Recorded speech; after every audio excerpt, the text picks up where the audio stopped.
this video, we will see the situation of depression and its medical nutrition therapy. Ahmad, a 35-year-old married man, was brought to a doctor by her mother. Ahmad reported feeling severe depression and hopelessness. He was barely able to care for his 5-year-old child or his home, and he had not gone to his job as an accountant for over 2 weeks. Ahmad and her wife had been married for 8 years. Conflict had been increasing in Ahmad's marriage and had reached a peak about 3 weeks before. When Ahmad's wife left for an overseas tour of duty in what both viewed as a safe part of the world, Ahmad was fearful that she would become involved with another man and never return home, even though his wife's behavior gave her no justification for her concerns. He berated herself for not being a good husband and stated that life was not worth living without her wife. The only bright spot for Ahmad over the past few weeks had come when he received a handwritten letter from his wife. He read it again and did feel better for a few hours, but his depression soon returned. Ahmad is suffering from a severe depression that has impaired her level of functioning.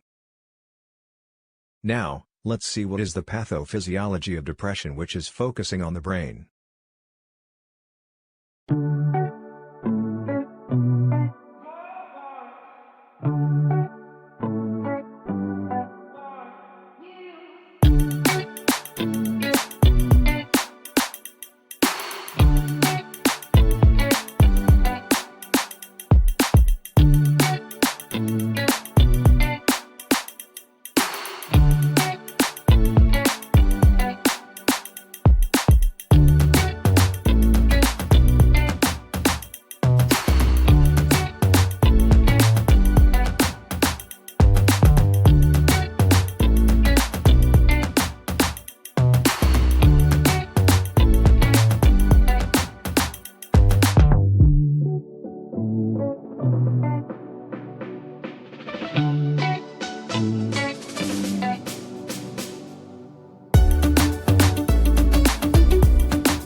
For 2 consecutive weeks, Ahmad often feel numb.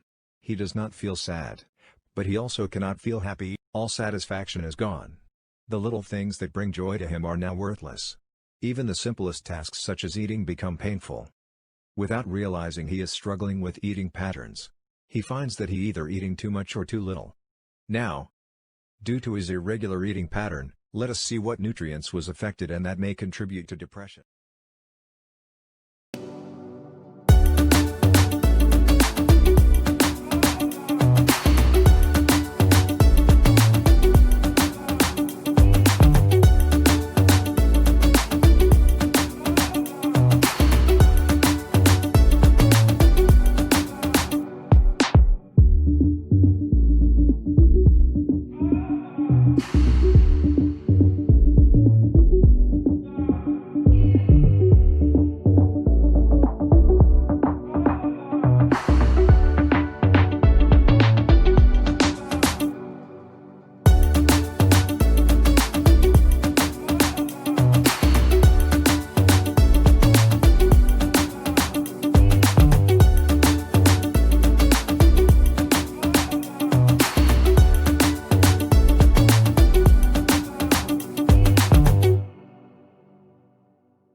Ahmad's accompanying symptoms included significant weight gain, excessive fatigue and sleeping, decreased interest in most activities, severe guilt.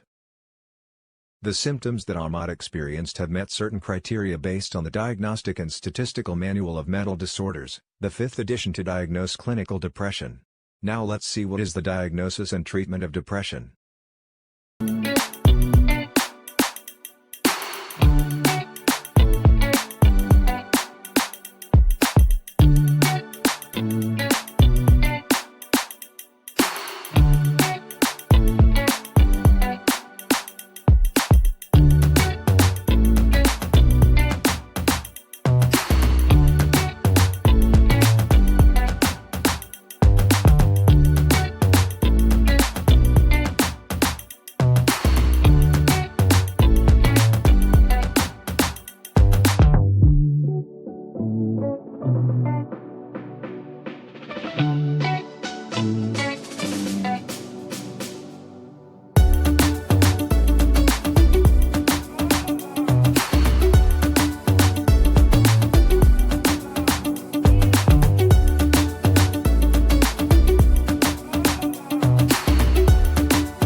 After having diagnosed with depression, Ahmad is referred to the dietitian by the doctor, due to his irregular eating pattern. On one day, he makes his way to the hospital, to seek for treatment. During the meeting, the dietitian carried out a thorough nutrition assessment towards Ahmad, to find out his nutritional problem.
A week later, Ahmad has been called by the dietitian for the next follow-up. He has been consulted mainly on his macronutrients and some other principal managements on how he could improve his current condition. Now let us move on to the nutrition interventions of MNT for depression.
After a few months practicing the interventions, he come back to the hospital for his follow-up appointment with the dietitian. Well, he looks much better now, is it? But how do we measure the actual improvements? Yes, through monitoring and evaluations. Now, let us take a look on information to be monitored and evaluated.